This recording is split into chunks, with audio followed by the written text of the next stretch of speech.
ओम श्री साईराम तपोवनम श्री सत्यसाई सच्चरित पंचम अध्याय धर्मर पुनरुत्थान। धर्मरे जेतेबेले ग्लानि आसे मु निजको सृष्टि करे, कारण विश्व ब्रह्मांडर आध्यात्मिक सौध को रक्षा करिबा मो मौलिक संकल्पर गोटिए अंश। मो निराकार तत्व को पृथक करी जेउ उद्देश्य आसीछि ताहा पई आवश्यक थिबा गोटिए नाम और रूप धारण करे। जेतेबेले असत सत को विनिष्ट करिदेबाकू बसे सेतेबेले आसी सत्र पुनरुत्थान करिबाकू होइथाए। मोते बाबा मंदिर मानकर पुनरुज्जीवन। बद्रीनाथ भगवान अनेक क्षेत्र रे कहिचंती जे एही अवतार प्रधान काम मध्यरे बहु पुरातन मंदिरस्थ देवता मानकर दैवी शक्ति को पुनर्जीवित करिबा मोर गोटे मुख्य काम। 1961 मसीहा जून 11 तारिख रे से उत्तर प्रदेशर हिमालय अंचल रे अवस्थित विख्यात बद्रीनाथ मंदिर को जाइथिले। सांगरे थिले पिता माता तथा अन्य भक्त माने। श्री बुरुगुल्ला रामकृष्ण राव उत्तर प्रदेशर तत्कालीन राज्यपाल हरिद्वार ठारू ए यात्रा रे जोग देइथिले। बाबा कौतुक करिबा छଳରେ कहिले, लोक माने बद्री जाआंती सेठारे नारायण दर्शन करिबा पई, किंतु तुम्हे माने नारायणଙ୍କ सहित जाउछ मंदिर रे स्थापित मूर्तिमान देखिबा पई। बद्रीनाथ मंदिरर महात्म्य वर्णना करी बाबा कहिले, महान तपस्वी आदि शंकराचार्य भगवान शिव को प्रार्थना करी तांको ठारू 5टी लिंग पाइथिले। सेगुड़िक मध्यरु गोटिए हिमालयर उत्तर प्रदेश बद्री ठारे, गोटिए ओडिशार पुरी ठारे, गोटिए कर्णाटकर श्रृंगेरी ठारे और गोटिए गुजरातर द्वारका ठारे और गोटिए तमिलनाडुर चिदम्बरम मठारे स्थापन करिथिले। बद्रीनाथ मंदिर भितरे बाबा तांको उन्मुक्त हस्त चालना करन्ते तांको हाथ को आसीगला एक सुवर्ण थाली रे सुवर्ण शतदल पद्म। सुवर्ण शतदल पद्म को से अन्य एक रौप्य थाली रे स्थापना कले। आउ थरे हस्त चालना करी से एक लिंग सृष्टि कले। बुझाई कहिले जे ताहा हेउछि नेत्रलिंग, जहाको 1200 वर्ष पूर्वे आदि शंकराचार्य बद्रीनाथ ठाकुरଙ୍କ मूर्ति तले स्थापना करिथिले। मूर्ति को देखि हुए पूजा करी हुए, किंतु लिंग स्थापना हेबा दिन ठारू तले लुकायित होई रही जाइछि। वर्तमान ताहा बाबांक द्वारा पूजित हवा उद्देश्य रे बाहर को आसीछि। संस्कृत रे नेत्र अर्थ चक्षु नाम को सार्थक करी एही नेत्रलिंगर परिष्कार भावे गोटिए विस्तारित नेत्र दृष्टिगोचर हेउथिला। बाबा ताहाकू स्वर्ण पद्म भितरे रखिले। पुनर्बार से हस्त चालना करी गोटिए पात्र सह गंगोत्रीर जल सृष्टि कले। बाबा जल पात्र तले हाथ लगाइले। से हाथ फेराई आनला मात्रे पात्रस्थ जल नेत्रलिंग उपरे आसी पड़ुथाए। अभिषेक तांको अंगुली स्पर्श जल पात्र तले एक छिद्र सृष्टि करिथिले। अभिषेक समाप्त हेबा परे बाबा तांका हाथ को हलाइले। चाहू चाहू स्वर्ण और रौप्य पुष्पमाळ आसी नेत्रलिंग उपरे पड़ी ताहाको घोड़ाई पकाइला।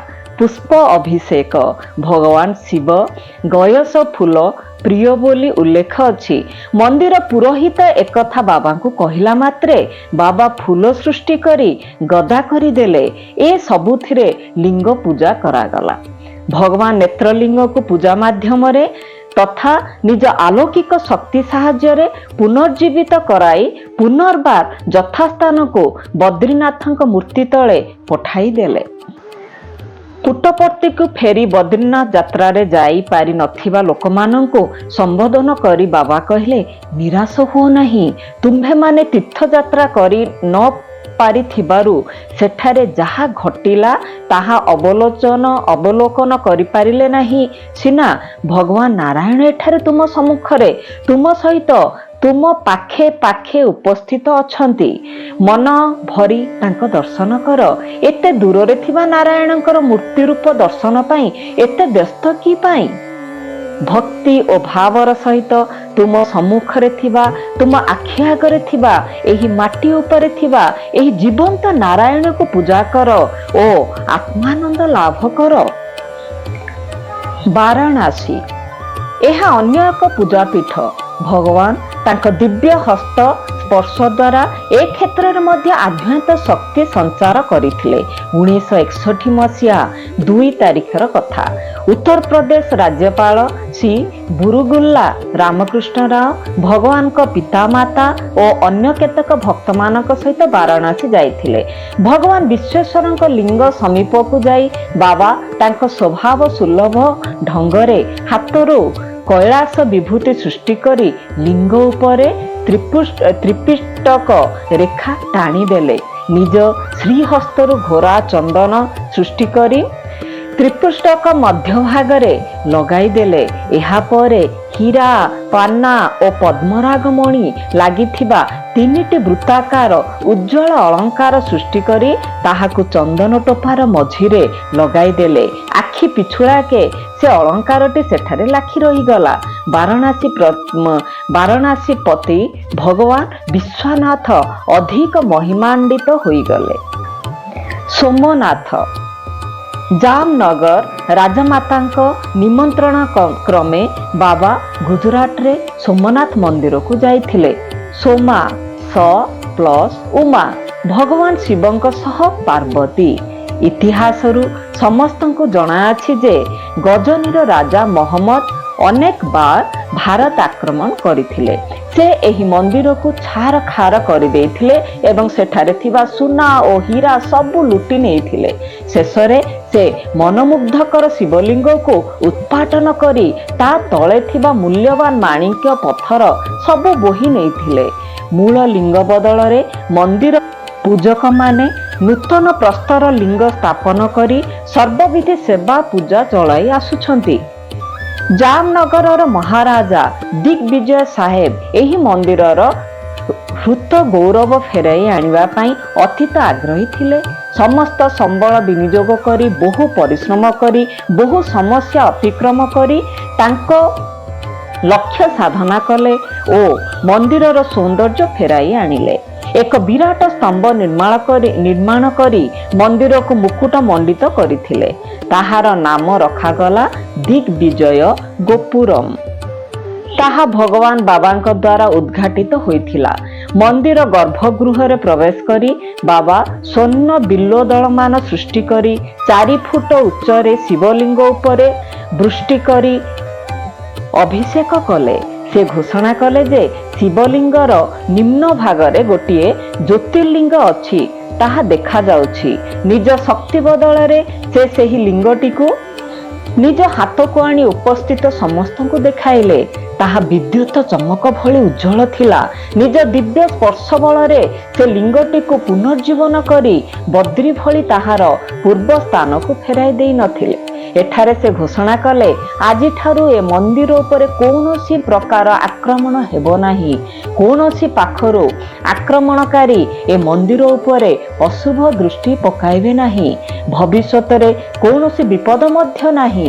ତେଣୁ ଏହି ଲିଙ୍ଗକୁ ମୁଁ ସର୍ବସାଧାରଣଙ୍କ ଦର୍ଶନ ଓ ପୂଜନ ଉଦ୍ଦେଶ୍ୟରେ ଏଠାରେ ସ୍ଥାପନ କରୁଛି। ଏହାପରେ ବାବା ଏକ ରୌପ୍ୟ ପୀଠ ସୃଷ୍ଟି କଲେ ଓ ତା ଉପରେ ଲିଙ୍ଗଟିକୁ ପ୍ରତିଷ୍ଠା କଲେ। ଦ୍ୱାରକା ସେହି ଯାତ୍ରାର ଅବଧି ଭିତରେ ବାବା ଓ ତାଙ୍କ ସହ ଯାଇଥିବା ସଭିଏଁ ଭଗବାନ ଶ୍ରୀକୃଷ୍ଣଙ୍କ ନିବାସ ଦ୍ୱାରକାରେ ପହଞ୍ଚିଥିଲେ। ମନ୍ଦିର ବେଢ଼ାରେ ନିଜ ଶ୍ରୀପାଦ ସ୍ପର୍ଶ ଦେଇ ସେ ସମସ୍ତ ଅଞ୍ଚଳକୁ ପବିତ୍ର କରିଥିଲେ। ଭଗବାନ ଶ୍ରୀକୃଷ୍ଣ ସମବେତ ସହସ୍ର ସହସ୍ର ଭକ୍ତମାନଙ୍କୁ ଦର୍ଶନ ଦେଇଥିଲେ। ଭକ୍ତମାନଙ୍କ ସହ ସମୁଦ୍ର କୂଳକୁ ଯାଇ ନିଜେ ବସି ପଡ଼ିଲେ ଓ ଅନ୍ୟମାନଙ୍କୁ ନିଜ ଚତୁଃପାର୍ଶ୍ୱରେ ବାଲି ଉପରେ ବସିବାକୁ କହିଲେ। ସେ ବାଲିକୁ ଏକତ୍ର କରି ଗୋଟିଏ ଛୋଟ ହୁଙ୍କା ଭଳି କଲେ। ତାପରେ ନିଜ ହାତକୁ ତା ଭିତରକୁ ପୁରାଇ କାଢ଼ି ଆଣିଲେ। ତାଙ୍କ ହାତରେ ଥିଲା ଗୋଟିଏ ସୁବର୍ଣ୍ଣ ନିର୍ମିତ କୃଷ୍ଣ ମୂର୍ତ୍ତି। ଏହି ଆଚମ୍ବିତ ଘଟଣାରେ ଦ୍ୱାରକା ମନ୍ଦିର ଦିବ୍ୟ ଶକ୍ତିରେ ଦିବ୍ୟାୟିତ ହୋଇଛି ବୋଲି ବାବା ଘୋଷଣା କଲେ। ଶ୍ରୀଶୈଳମ୍ ଆନ୍ଧ୍ରପ୍ରଦେଶର ଶ୍ରୀଶୈଳମରେ ଅବସ୍ଥିତ ମଲ୍ଲିକାର୍ଜୁନ ମନ୍ଦିର, ଯାହାକୁ ଭଗବାନ ବାବା ନିଜ ଦିବ୍ୟ ସ୍ପର୍ଶ ଦେଇ ନବଯୌବନ ପ୍ରଦାନ କରିଥିଲେ। ସୋମନାଥ ମନ୍ଦିର ଭଳି ଏଠାରେ ମଧ୍ୟ ବାବା ମନ୍ଦିରର ଗର୍ଭଗୃହରେ ପ୍ରବେଶ କରି ସ୍ୱର୍ଣ୍ଣ ବିଲ୍ୱପତ୍ର ଓ ସ୍ୱର୍ଗସ୍ଥ ଗୟସ ଫୁଲମାଳ ସୃଷ୍ଟି କରି ମଲ୍ଲିକାର୍ଜୁନ ଭଗବାନଙ୍କୁ ଅଭିଷେକ କରିଥିଲେ। ପଣ୍ଡରପୁର 1965 ଜୁନ 13 ଦିନ ବାବା ମହାରାଷ୍ଟ୍ର ପଣ୍ଡରପୁର ପରିଦର୍ଶନ କରିଥିଲେ। ଏଠାରେ ଭଗବାନ ଶ୍ରୀକୃଷ୍ଣ ପାଣ୍ଡୁରଙ୍ଗା ବିଠଲା ଭାବେ ପୂଜିତ ହୁଅନ୍ତି। ବାବା ମନ୍ଦିରର ଗର୍ଭଗୃହରେ ପ୍ରବେଶ କରି ଭଗବାନ ପାଣ୍ଡୁରଙ୍ଗା ଓ ରୁକ୍ମିଣୀ ଦେବୀଙ୍କ ଦର୍ଶନ କଲା ମାତ୍ରେ ଶୁଭ୍ର ଜ୍ୟୋତିର୍ମୟ ମଣିର କଣ୍ଠହାର ସୃଷ୍ଟି କଲେ ଓ ଦେବୀଙ୍କ ଗଳାରେ ପିନ୍ଧାଇ ଦେଲେ। ଏହିଭଳି ବିଭିନ୍ନ ଅବସରରେ ଭଗବାନ ବାବା ମୁଖ୍ୟ ମନ୍ଦିରମାନଙ୍କୁ ଯାଇ ସେଠାକାର ଅଧିଷ୍ଠାତା ଓ ଅଧିଷ୍ଠାତ୍ରୀ ଦେବାଦେବୀଙ୍କୁ ପୁନର୍ଜୀବିତ କରିଛନ୍ତି ଓ ତାଙ୍କର ଆଧ୍ୟାତ୍ମିକ ଶକ୍ତି ବୃଦ୍ଧି କରିଛନ୍ତି। ଅବଶ୍ୟ ପ୍ରତ୍ୟେକ ମନ୍ଦିର ସ୍ୱାମୀଙ୍କ ନିଜ ବାସସ୍ଥଳୀ। ମାନବ ଶରୀର ମଧ୍ୟ ଭଗବାନଙ୍କ ଆସ୍ଥାନ। ଦେହ ଏକ ଦେବାଳୟ। ଏ ଦେହକୁ ଧାରଣ କରିଛନ୍ତି ସ୍ୱୟଂ ଭଗବାନ। ପ୍ରତ୍ୟେକ ଲୋକ ମନ୍ଦିରର ଅନ୍ତରାର୍ଥ ଓ ନିହିତ ତାତ୍ପର୍ଯ୍ୟ ଉପରେ ଗଭୀର ଧ୍ୟାନ ଦେବା ଉଚିତ। ବୈଦିକ ଧର୍ମର ପୁନରଭ୍ୟୁଦୟ। ବଦ୍ରିନାଥରୁ ଫେରିବାର କେତେ ମାସ ପରେ ଭଗବାନ ଚାହିଁଲେ ପ୍ରଶାନ୍ତି ନିଳୟମରେ ଗୋଟିଏ ଯଜ୍ଞ ଅନୁଷ୍ଠାନ କରିବା ପାଇଁ। ଉତ୍ତର ଭାରତ ତଥା ଆନ୍ଧ୍ରପ୍ରଦେଶର କୋଣସୀମା ଅଞ୍ଚଳରୁ ବେଦଜ୍ଞ ପଣ୍ଡିତମାନେ ଆସି ପ୍ରଶାନ୍ତି ନିଳୟମରେ ପହଞ୍ଚିଲେ। ବାବା କହିଲେ, ସମ୍ପୂର୍ଣ୍ଣ ବୈଦିକ ମତ ଅନୁସାରେ ଯଜ୍ଞ ଅନୁଷ୍ଠିତ ହେବ। ସେ ଆହୁରି କହିଲେ ଯେ ମୋ ଅବତାରୀୟ କାର୍ଯ୍ୟର ଗୋଟିଏ ଅଂଶ ହେଉଛି ବେଦ ସଂରକ୍ଷଣ ପାଇଁ ଗୋ ବ୍ରାହ୍ମଣମାନଙ୍କ କଲ୍ୟାଣ ସାଧନା କରିବା। ତାହାରି ମାଧ୍ୟମରେ ବୈଦିକ ଧର୍ମର ଅଭ୍ୟୁଦୟ ଘଟିବ। ଏ ଯଜ୍ଞର ନାମ ରଖାଗଲା ବେଦ ପୁରୁଷ ସପ୍ତାହ ଜ୍ଞାନ ଯଜ୍ଞ। 1961 ଅକ୍ଟୋବର ଦଶହରା ଉତ୍ସବ ସମୟରେ ଏହି ଯଜ୍ଞ ଏକ ସପ୍ତାହ ବ୍ୟାପୀ ଅନୁଷ୍ଠିତ ହେବାର ସ୍ଥିର ହେଲା। ବାବା ନିଜେ ହେଉଛନ୍ତି ବେଦ ପୁରୁଷ। ବେଦ ପଣ୍ଡିତମାନେ ବିଭିନ୍ନ କର୍ମାଣୀର ଦାୟିତ୍ୱରେ ରହିଲେ। ବେଦ ସମ୍ରାଟ ବ୍ରହ୍ମର୍ଷି ଚେରୁକମିଲି କାମାବଧାନୁଲୁ ଥିଲେ ସମସ୍ତ କାର୍ଯ୍ୟର ତଥା ଅନ୍ୟ ପଣ୍ଡିତମାନଙ୍କ ଅଧୀକ୍ଷକ। ଆମ୍ନାୟାର୍ଥ ବାଚସ୍ପତି ବ୍ରହ୍ମର୍ଷି ଉପୁଲୁରୀ ଗଣପତି ଶାସ୍ତ୍ରୀ ବେଦ ଓ ଈଶ୍ୱର ତତ୍ତ୍ୱ ଉପରେ ଆଲୋଚନା ଚକ୍ରଗୁଡ଼ିକର ସଭାପତି ଭାବେ ବଛା ହୋଇଥିଲେ।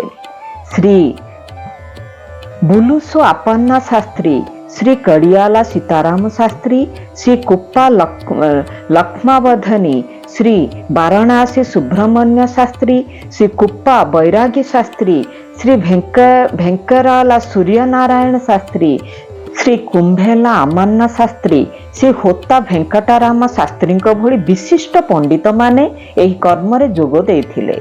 ବୈଦିକ ଧର୍ମାକାଶର ଏହା ଥିଲା ଏକ ଉଜ୍ଜ୍ୱଳ ନିହାରିକା।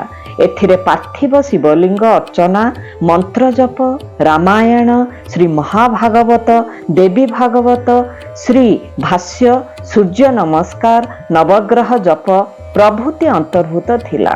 ଋକ୍, ଯଜୁ ଓ ସାମବେଦ ପାରାୟଣ ଭକ୍ତମାନଙ୍କ ପାଇଁ ଅତି ଉପଭୋଗ୍ୟ ହୋଇଥିଲା। ସର୍ବୋପରି ଅତ୍ୟନ୍ତ ନିଷ୍ଠାର ସହିତ ଗଭୀର ମନଧ୍ୟାନ ସହ ସମସ୍ତ ଉପଚାର ପାଳିତ ହୋଇ ଅତିରୁଦ୍ର ଯାଗ ଅନୁଷ୍ଠିତ ହୋଇଥିଲା। ବିଶାଳ ଜନସମାବେଶ ଏହି ସପ୍ତାହ ବ୍ୟାପୀ କାର୍ଯ୍ୟକ୍ରମ ଦ୍ୱାରା ବହୁଳ ଭାବେ ପରିତୃପ୍ତ ହୋଇଥିଲେ ଏବଂ ଆଧ୍ୟାତ୍ମିକ ଦୃଷ୍ଟିରୁ ଲାଭାନ୍ୱିତ ହୋଇଥିଲେ। ଶେଷ ଦିନ ଭଗବାନ ଶ୍ରୀ ସତ୍ୟସାଇ ବାବା ଏକ ସମ୍ଭାଷଣ ପ୍ରଦାନ କରିଥିଲେ। ସେ ସମ୍ଭାଷଣରେ ବାବା ସମବେତ ଜନତାକୁ ଏକ ଆତ୍ମସ୍ୱରୂପ ଲାରା ତାତ୍ପର୍ଯ୍ୟାତ୍ମକ ସମ୍ବୋଧନ କରି କହିଲେ, ମୋର ଏ ଅବତାର ଉଦ୍ଦେଶ୍ୟ ହେଉଛି ଧର୍ମ ସ୍ଥାପନ କରିବା ଏବଂ ତାହାରି ଫଳରେ ପ୍ରତ୍ୟେକ ଦେଶର ପ୍ରତ୍ୟେକ ଲୋକଙ୍କୁ ଶାନ୍ତି ଓ ସୁଖ ପ୍ରଦାନ କରିବା। ମୋ ସଂକଳ୍ପ ପଛଘୁଞ୍ଚା କ'ଣ ଜାଣେ ନାହିଁ। ମୋ ଅଭିଯାନର ଅଗ୍ରଗତିକୁ କେହି ବାଧା ଦେଇପାରିବେ ନାହିଁ। ଏହା ନିଶ୍ଚିତ ଭାବେ ବିଜୟ ହାସଲ କରିବ। ଏହା ନିଶ୍ଚିତ ଓ ସୁନିଶ୍ଚିତ। ପୂର୍ବ ଅବତାରରେ ମୁଁ ପରିଷ୍କାର କରି ଦେଇଥିଲି ଯେ ଯେଉଁ ଯଜ୍ଞମାନ ସଂକୀର୍ଣ୍ଣ ବ୍ୟକ୍ତିଗତ କାମନା ଚରିତାର୍ଥ କରିବା ଉଦ୍ଦେଶ୍ୟରେ କରାଯାଏ ତାହାର କୌଣସି ସୁଫଳ ମିଳେ ନାହିଁ। ସମଗ୍ର ବିଶ୍ୱର କଲ୍ୟାଣାର୍ଥେ କରାଯାଇଥିବା ଜ୍ଞାନ ଯଜ୍ଞ ହିଁ ସର୍ବୋତ୍ତମ। ଯଜ୍ଞ ଅର୍ଥ ତ୍ୟାଗ, ତ୍ୟାଗ ଅର୍ଥ ନିଃସ୍ୱାର୍ଥପରତା। ବେଦମାନେ କହନ୍ତି ଭଗବତ କୃପା ଲାଭ କରିବା ଉଦ୍ଦେଶ୍ୟରେ ଯଜ୍ଞ କରାଯିବା ଉଚିତ। ଅଗ୍ନି ମାଧ୍ୟମରେ ଘୃତାଦି ଦ୍ରବ୍ୟମାନ ଭଗବାନଙ୍କୁ ଅର୍ପଣ କରାଯାଏ। ଏସବୁ ଯେଉଁ ଦେବତାମାନଙ୍କ ଉଦ୍ଦେଶ୍ୟରେ ଅର୍ପଣ କରାଯାଇଥାଏ ଅଗ୍ନି ସେସବୁକୁ ସେହି ଦେବତାମାନଙ୍କ ପାଖରେ ପହଞ୍ଚାଇ ଦିଏ। କ୍ଷୁଦ୍ରମନା ବ୍ୟକ୍ତିମାନେ ଏ କଥାକୁ ବିଶ୍ୱାସ କରି ନ ପାରନ୍ତି। ସେମାନେ କହିପାରନ୍ତି ଏହା କ'ଣ ସତ୍ୟ, ଏହା କ'ଣ ସମ୍ଭବ। ଆମେ ସ୍ଥାନୀୟ ଡାକଘରକୁ ଯାଇ କୌଣସି ଲୋକ ପାଖକୁ ଟଙ୍କା ପଠାଇଲୁ, ପାଇବା ଲୋକ ପାଖରେ ଥାଆନ୍ତୁ ବା ଦୂରରେ ଥାଆନ୍ତୁ ସେ ଟଙ୍କା ପାଆନ୍ତି। ତେବେ ବେଦ ବାକ୍ୟରେ ସନ୍ଦେହ କାହିଁକି? ଭଗବାନ ସନ୍ତୁଷ୍ଟ ହୋଇ ସମୟ ଅନୁସାରେ ଆମକୁ ବର୍ଷା ଦିଅନ୍ତି। ଶସ୍ୟ ଉତ୍ପାଦିତ ହେବାରୁ ଆମକୁ ଖାଦ୍ୟ ମିଳେ। ଖାଦ୍ୟ ଜୀବନ ବଞ୍ଚାଏ। ଏ ଦୃଷ୍ଟିରୁ ଯଜ୍ଞ ହିଁ ବିଶ୍ୱ କଲ୍ୟାଣର ମୂଳ କାରଣ। କର୍ମରୁ ଯଜ୍ଞର ସୃଷ୍ଟି। କର୍ମ ବ୍ରହ୍ମଙ୍କ ଠାରୁ ସ୍ପଷ୍ଟ। ବ୍ରହ୍ମ ଅକ୍ଷର ପୁରୁଷ ଆକାରରେ ବିଦ୍ୟମାନ। ପ୍ରଣବ ହିଁ ସେ ଅକ୍ଷରର ସ୍ୱରୂପ ଏବଂ ପ୍ରଣବ ହିଁ ବେଦର ମୂଳ। ସେଥିପାଇଁ ଉଲ୍ଲେଖ ଅଛି ଯେ ଯେଉଁ ଯଜ୍ଞ ମୋ ନାମ ଓ ରୂପ ପ୍ରତି ନିର୍ଦ୍ଦେଶିତ ହୁଏ ତାହା ମଣିଷ ପାଇଁ ସର୍ବୋତ୍ତମ। ଯେଉଁମାନେ ଏହି ଯଜ୍ଞ ପ୍ରସାଦ ଗ୍ରହଣ କରିଛନ୍ତି ସେମାନେ ତାଙ୍କ ସାଂସାରିକ ଜୀବନର ସୁଖ ଶାନ୍ତି ପାଇବା ସଙ୍ଗେ ସଙ୍ଗେ ମୃତ୍ୟୁ ପରେ ପରମ ବ୍ରହ୍ମ ତତ୍ତ୍ୱରେ ଲୀନ ହେବେ। ଏହା ସମ୍ପୂର୍ଣ୍ଣ ଭାବେ ନିଃସନ୍ଦେହ। ଅନ୍ୟ ଏକ ଯଜ୍ଞ ଅବସରରେ ଭଗବାନ କହିଲେ ଯୁଗ ଯୁଗ ଧରି ପାଳିତ ହୋଇ ଆସୁଥିବା ତ୍ୟାଗ, ନିଃସ୍ୱାର୍ଥପରତା ଓ ପ୍ରେମପୂର୍ଣ୍ଣ ସେବା ଭଳି ମହାନ ନୀତିଗୁଡ଼ିକ ଆଜି ଲୋକମାନେ ଭୁଲି ଯାଇଛନ୍ତି। ଲୋଭ, ଅସୂୟା ଓ ସ୍ୱାର୍ଥପରତା ବିକଶିତ ହେବାର ଲାଗିଛି। ବେଦଗୁଡ଼ିକ କୃଷ୍ଣ ମୃଗ ରୂପ ଧରି ଘଞ୍ଚ ଅରଣ୍ୟ ମଧ୍ୟକୁ ଚାଲି ଯାଇଛନ୍ତି। ମହର୍ଷି ତଥା ବେଦଜ୍ଞ ପଣ୍ଡିତମାନେ ତାହାକୁ ସନ୍ଧାନ କରିବାରେ ଲାଗି ମଧ୍ୟ ବିଫଳ ହେଲେଣି। ସେମାନେ ତାହାର ଚର୍ମକୁ ପୁନରୁଦ୍ଧାର କରିଛନ୍ତି। ତାହାରି ସ୍ମୃତିରେ ଯଜ୍ଞ କର୍ମରେ ଋତ୍ୱିକମାନେ କୃଷ୍ଣ ମୃଗ ଚର୍ମ ଆବଶ୍ୟକ କରନ୍ତି ଓ ଅଗ୍ନିରେ ଘୃତାଦି ଅର୍ପଣ କଲାବେଳେ ସେହି ଚର୍ମ ଉପରେ ଉପବେଶନ କରନ୍ତି। ବାହ୍ୟ ଦୃଷ୍ଟିରୁ ତାହା ଏକ ଚର୍ମ, କିନ୍ତୁ ଯଜ୍ଞ ଦୃଷ୍ଟିରୁ ତାହା ଏକ ସର୍ମ ଅର୍ଥାତ୍ ଆନନ୍ଦ। ଯଜ୍ଞ କର୍ମରେ ସକ୍ରିୟ ଅଂଶ ଗ୍ରହଣ କରୁଥିବା ସମସ୍ତେ ଆନନ୍ଦ ଅନୁଭବ କରିବା ସହିତ ସମଗ୍ର ବିଶ୍ୱରେ ଆନନ୍ଦ ପ୍ରସାର କରନ୍ତି। ପ୍ରଶାନ୍ତି ନିଳୟମରେ କରାଯାଇଥିବା ଯେକୌଣସି ଯଜ୍ଞର ଚରମ ଲକ୍ଷ୍ୟ ହେଉଛି ତ୍ୟାଗ, ଅର୍ଥାତ୍ କର୍ମ ଫଳ ଆଶାକୁ ପୂର୍ଣ୍ଣ ମାତ୍ରାରେ ତ୍ୟାଗ କରିବା ଦ୍ୱାରା ସେଥିରୁ ଉପୁଜୁଥିବା ଆନନ୍ଦ। ଏ ପ୍ରକାର ଯଜ୍ଞ କୌଣସି ନିର୍ଦ୍ଦିଷ୍ଟ ବ୍ୟକ୍ତି ବା ଦେଶର ଉପକାର ପାଇଁ ହୁଏ ନାହିଁ। ସମଗ୍ର ବିଶ୍ୱର କଲ୍ୟାଣ ଏହାର ଲକ୍ଷ୍ୟ। ପ୍ରତ୍ୟେକ ଯଜ୍ଞ ଶେଷରେ ପୁନରାହୁତି ପରେ ପରେ ସ୍ୱାମୀ ନିଜେ ନିଜ ହାତରେ ଉପସ୍ଥିତ ଥିବା ହଜାର ହଜାର ଲୋକଙ୍କ ଉପରେ ଶାନ୍ତି ଉଦକ ସିଞ୍ଚନ କରନ୍ତି। ଏହାଦ୍ୱାରା ସେ ସମସ୍ତଙ୍କୁ ଆଧ୍ୟାତ୍ମିକ ମୁକ୍ତି ପ୍ରଦାନ କରନ୍ତି। ସଠିକ ମୁହୂର୍ତ୍ତ ଆଉ କିଏ ଜାଣେ? ବିଶିଷ୍ଟ ବେଦଜ୍ଞ ପଣ୍ଡିତମାନେ, ବୈଦିକ କର୍ମକର୍ମାଣୀରେ ବିଶେଷଜ୍ଞମାନେ ଏବଂ ସଠିକ ସ୍ୱର ଓ ସଠିକ ଉଚ୍ଚାରଣ କରିପାରୁଥିବା ବ୍ୟକ୍ତିମାନେ ଜ୍ଞାନ ଯଜ୍ଞର ଦାୟିତ୍ୱରେ ରହିଥିଲେ। ଯଜ୍ଞ ଆରମ୍ଭ କରିବା ପାଇଁ ଶୁଭ ସମୟ ନିଶ୍ଚିତ କରି ଭଗବାନ ବାବା କହିଲେ ପ୍ରାତଃ 9:30 ହିଁ ଶୁଭ ମୁହୂର୍ତ୍ତ। ସେ ଦିନ ଥିଲା 1961 ମସିହା ଅକ୍ଟୋବର 1 ତାରିଖ।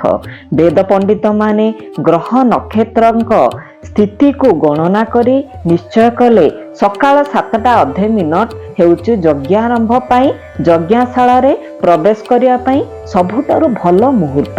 ପଣ୍ଡିତ ମାନେ ତାଙ୍କ ମତାମତ ସ୍ୱାମୀଙ୍କୁ ଜଣାଇବାରୁ ସ୍ୱାମୀ କହିଲେ 9:30 ସବୁଠାରୁ ଶୁଭ ମୁହୂର୍ତ୍ତ ବୋଲି ମୁଁ ଭାବୁଛି। ତୁମ୍ଭେମାନେ ଆଉ ଥରେ ଗଣନା କଲେ ଭଲ ହୁଅନ୍ତା। ମୁହୂର୍ତ୍ତ ନିଶ୍ଚୟ କରିବା ଦାୟିତ୍ୱରେ ଯେଉଁମାନେ ଥିଲେ ସେମାନେ ହେଲେ ଶ୍ରୀ ବାରଣାସୀ ସୁବ୍ରମଣ୍ୟ ଶାସ୍ତ୍ରୀ, ଶ୍ରୀ ଚେରୁକୁମିଲି କାମାବଧାନୀ ଓ ଶ୍ରୀ କୁପା ବୈରାଗୀ ଶାସ୍ତ୍ରୀ। ଏ ସମସ୍ତେ ସାଇଙ୍କ ଶକ୍ତି ବିଷୟରେ ଅବଗତ ଥିଲେ, କିନ୍ତୁ ଅନ୍ୟ ପଣ୍ଡିତମାନେ ପୁନର୍ବାର ସ୍ୱାମୀକି କହିଲେ 7:30 ସମୟ ହିଁ ପ୍ରକୃଷ୍ଟ ସମୟ ସ୍ୱାମୀ। ସ୍ୱାମୀ ଏଥିରେ ଏକମତ ହୋଇଗଲେ। ତା ସହିତ ସେ ସାମାନ୍ୟ ଆଖିମିଟିକା ମାରିବା ଓ ଚାପା ହସ ହସିବା କେହି ଲକ୍ଷ୍ୟ କରିପାରିଲେ କି ନାହିଁ ଜଣା ନାହିଁ। ନିର୍ଦ୍ଦିଷ୍ଟ ଦିବସରେ ରତିକମାନେ ଓ ବେଦଜ୍ଞ ପଣ୍ଡିତମାନେ ଚିତ୍ରାବତୀରେ ନିଜ ସ୍ନାନାଦି କର୍ମ ସାରି ସନ୍ଧ୍ୟା ବନ୍ଦନା ପ୍ରକୃତି ପରେ ପ୍ରାତଃ 6:30 ସୁଦ୍ଧା ସ୍ୱାମୀଙ୍କ ପ୍ରଦତ୍ତ ପାଟବସ୍ତ୍ରମାନ ପରିଧାନ କରି ରୌପ୍ୟ ପାତ୍ରରେ ତୀର୍ଥ ଜଳ ସଂଗ୍ରହ କରି ସକାଳ 7 ଘଟିକା ବେଳକୁ ଯଜ୍ଞଶାଳାକୁ ବାହାରି ପଡ଼ିଲେ ଠିକ୍ 7 ଘଣ୍ଟା ଅଧେରେ ଯଜ୍ଞ ଆରମ୍ଭ କରିବା ପାଇଁ। ହଠାତ୍ ଆକାଶରେ ମେଘମାଳ ଦେଖାଗଲା ଓ ପ୍ରଚଣ୍ଡ ବର୍ଷା ଆରମ୍ଭ ହୋଇଗଲା। ଘଡ଼ଘଡ଼ି ଓ ଚଡ଼ଚଡ଼ି ଘନ ଘନ ଡରାଇବାକୁ ଲାଗିଲା। ଏହା ଲାଗି ରହିଲା ସକାଳେ 9 ପର୍ଯ୍ୟନ୍ତ। ଚିତ୍ରାବତୀରେ ବନ୍ୟା ଆସିଗଲା ଏବଂ ପଣ୍ଡିତମାନେ ଆରପାଖେ ଅଟକି ଗଲେ। ସେମାନେ ସ୍ଥିର କରିଥିବା ମୁହୂର୍ତ୍ତ ବନ୍ୟାରେ ଧୋଇଗଲା। ଅବଶ୍ୟ ସେମାନେ ଖୁସି ଥିଲେ ସ୍ୱାମୀଙ୍କ ସର୍ବଜ୍ଞ ଶକ୍ତିକୁ ମନେ ପକାଇ। 9ଟା ସୁଦ୍ଧା ଆକାଶ ପରିଷ୍କାର ହୋଇଗଲା। ଭଗବାନଙ୍କ ଦ୍ୱାରା ସ୍ଥିରକୃତ ହୋଇଥିବା ସମୟ ଆସିଗଲା। ଭଗବାନ ନିଜେ ଯଜ୍ଞଶାଳା ଅଭିମୁଖେ ପ୍ରସ୍ଥାନ କଲେ। ତାଙ୍କ ପଛେ ରତିକ ଦଳ ମନ୍ତ୍ର ଗାନ କରି ଚାଲିଲେ। ଶତ ସହସ୍ର ଭକ୍ତ ଭକ୍ତିରେ ଭଜନ ଗାନ କରୁଥିଲେ। ଭକ୍ତିପୂର୍ଣ୍ଣ ଯନ୍ତ୍ର ସଙ୍ଗୀତ ମଧ୍ୟ ବାଦନ କରାଯାଇଥିଲା।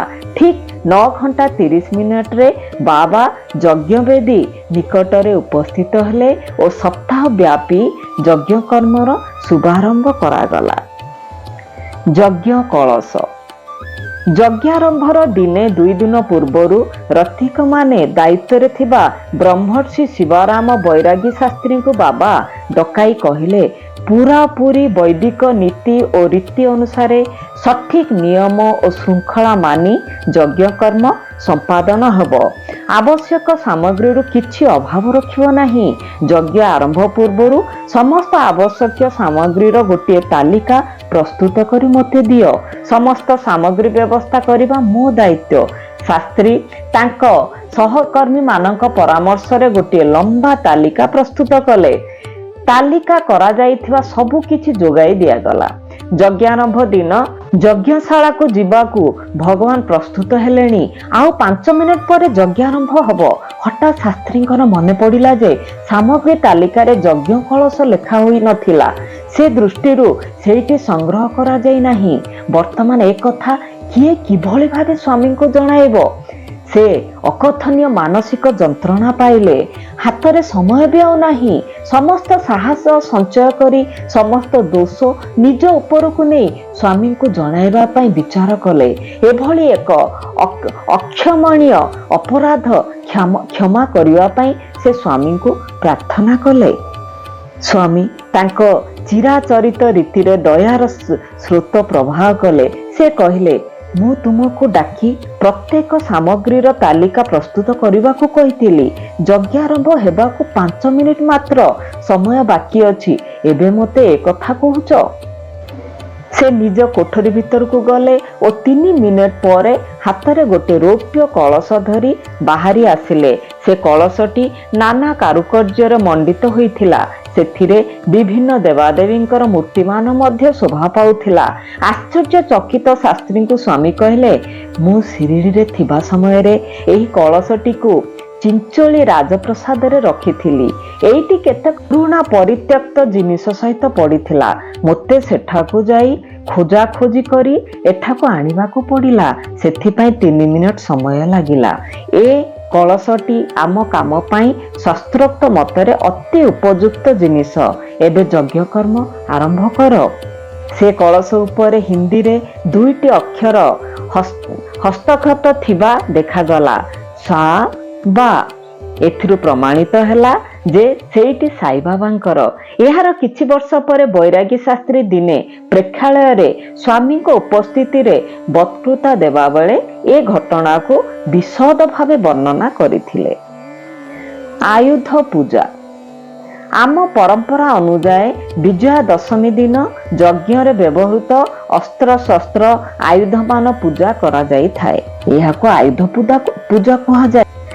ବାବା କହନ୍ତି, ମଣିଷର ଆଧ୍ୟାତ୍ମିକ ଅଗ୍ରଗତିରେ ପ୍ରତିବନ୍ଧକ ହେଉଥିବା ଷଢ଼ ରିପୁ କାମ, କ୍ରୋଧ, ଲୋଭ, ମୋହ, ମଦ, ମାତ୍ସର୍ଯ୍ୟ ମଧ୍ୟ ପୂଜା ହେବା କଥା। କିନ୍ତୁ ଏଠାରେ ଗୋଟିଏ ସୂକ୍ଷ୍ମ ପାର୍ଥକ୍ୟ ଅଛି। ତାହା ହେଉଛି ଏମାନଙ୍କର ପୂଜା ଦ୍ୱାରା ଏମାନଙ୍କୁ ଈଶ୍ୱରାଭିମୁଖୀ କରାଇ ଦେବା ଉଚିତ। ତାହେଲେ ସେମାନେ ଆଉ ପ୍ରତିବନ୍ଧକ ନ ହୋଇ ସାହାଯ୍ୟକାରୀ ହେବେ। ଏହା ଫଳରେ ଦୁଷ୍ଟ ସ୍ୱଭାବମାନ ଭଲ ସ୍ୱଭାବରେ ପରିଣତ ହୋଇଯିବ। ଏହା କିପରି ସମ୍ଭବ ହେବ? ଆସ ଶୁଣିବା ବାବା କ'ଣ କହୁଛନ୍ତି। କାମ ହେଉଛି ପ୍ରବଳ ପୀଡ଼ା ପ୍ରଦାନକାରୀ କାମନା। ଏହାକୁ ଭଗବାନଙ୍କ ଆଡ଼କୁ ମୁହାଁଇ ଦିଅ। ଫଳରେ ତାହା ଭଗବାନଙ୍କର ଦର୍ଶନ କରିବା ପାଇଁ ବ୍ୟାକୁଳ ହୋଇ ଉଠିବ। ତାଙ୍କ କୃପା ଓ ତାଙ୍କ ଆଶୀର୍ବାଦ ପାଇବା ପାଇଁ ବ୍ୟଗ୍ର ହୋଇ ଉଠିବ। ଭଗବାନଙ୍କ ପାଖରେ ପହଞ୍ଚିବା ପାଇଁ କାମ ସତତ ଚେଷ୍ଟିତ ହେବ। କ୍ରୋଧକୁ ମଧ୍ୟ ଭଗବତ ଅଭିମୁଖୀ କରିଦିଅ ଏବଂ ତାକୁ କ୍ରୋଧ କରି ପଚାର, ଭଗବାନ ମୋ ପାଖକୁ କାହିଁକି ଏପର୍ଯ୍ୟନ୍ତ ଆସିନାହାନ୍ତି? ମୁଁ କେତେ ଦିନ ତାଙ୍କୁ ଅପେକ୍ଷା କରିବି? ମୁଁ କି ଦୋଷ କରିଛି? ସେ ମୋତେ କାହିଁକି କୃପା କରୁନାହାନ୍ତି?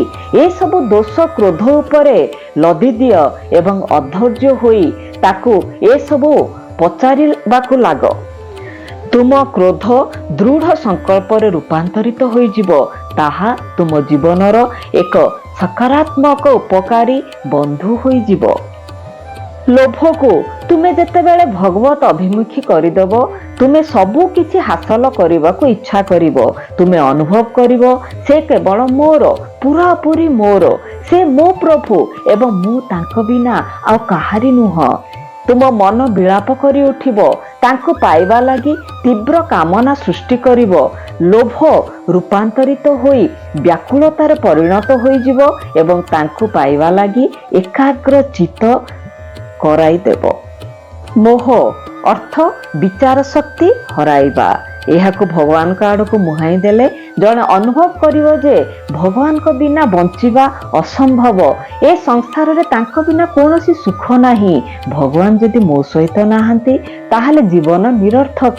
ସେ କୌଣସି କୈଫିୟତ ଶୁଣିବାକୁ ପ୍ରସ୍ତୁତ ହୁଏ ନାହିଁ।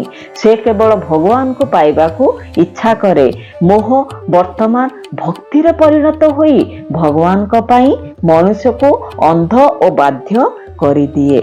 ପଦ ଅର୍ଥ ଗର୍ବ ଓ ଅହଙ୍କାର। ଏହାକୁ ଭଗବତ ଅଭିମୁଖୀ କରିପାରିଲେ ତୁମେ ଭଗବାନଙ୍କର କୃପା ଓ ସମର୍ଥନ ଲାଭ କଲା ଭଳି ଅନୁଭବ କରିବ। ତୁମେ ଜାଣିପାରିବ ଯେ ତୁମ ପାଖରେ ଆଉ ଏକ ଶକ୍ତି ପ୍ରବେଶ କରିଯାଇଛି। ବର୍ତ୍ତମାନ କେହି ତୁମ ରାସ୍ତା ଅବରୋଧ କରିପାରିବେ ନାହିଁ। ମୋର ଆଉ ଭୟ ନାହିଁ। ଭଗବାନ ମୋତେ ଛାଡ଼ି କେଉଁଆଡ଼େ ଯାଇପାରିବେ ନାହିଁ। ଏ ପ୍ରକାର ଭାବନା ମଦକୁ ଭଗବାନଙ୍କ ଠାରେ ବିଶ୍ୱାସ ଓ ଆସ୍ଥା ସ୍ଥାପନ କରିବାରେ ବ୍ୟବହାର କରାଇଥାଏ। ଆଶ୍ଚର୍ଯ୍ୟ ଅର୍ଥ ଅସୂୟା। ଏହାକୁ ଭଗବତ ଅଭିମୁଖୀ କରାଇଦେଲେ ତୁମେ ଅନୁଭବ କରିବ ମୋ ଭଗବାନ, ମୋ ପ୍ରଭୁ ଜଣେ କାହା ଦ୍ୱାରା ବିତାଡ଼ିତ ହୋଇଯାଉଛନ୍ତି। ସେ ମୋ ଠାରୁ ଦୂରେଇ ଚାଲି ଯାଉଛନ୍ତି। ଏ ପ୍ରକାର ଭାବନା ଦ୍ୱାରା ତୁମେ ଉତ୍ତେଜିତ ହୋଇପଡ଼ିବ ଏବଂ ତୁମେ ଜାଣିପାରିବ ଯେ ତୁମ ମାତ୍ସର୍ଯ୍ୟ ଭଗବାନଙ୍କ ସାନ୍ନିଧ୍ୟ ପାଇବା ଲାଗି ପ୍ରବଳ ଆକାଂକ୍ଷା ସୃଷ୍ଟି କରୁଛି।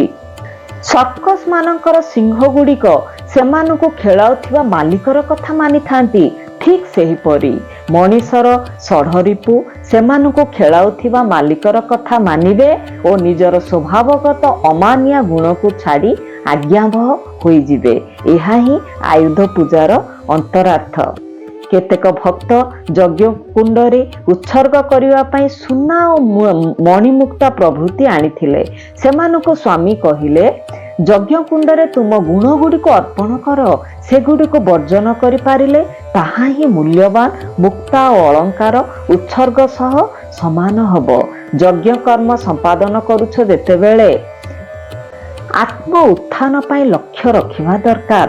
ତାହା ହିଁ ଯଜ୍ଞ କର୍ମ ସମ୍ପାଦନ କରିବାର ମହତ୍ଵ।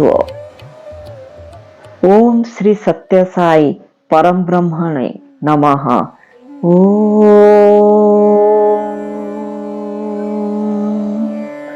शांति शांति शांति। पंचम अध्याय संपूर्ण।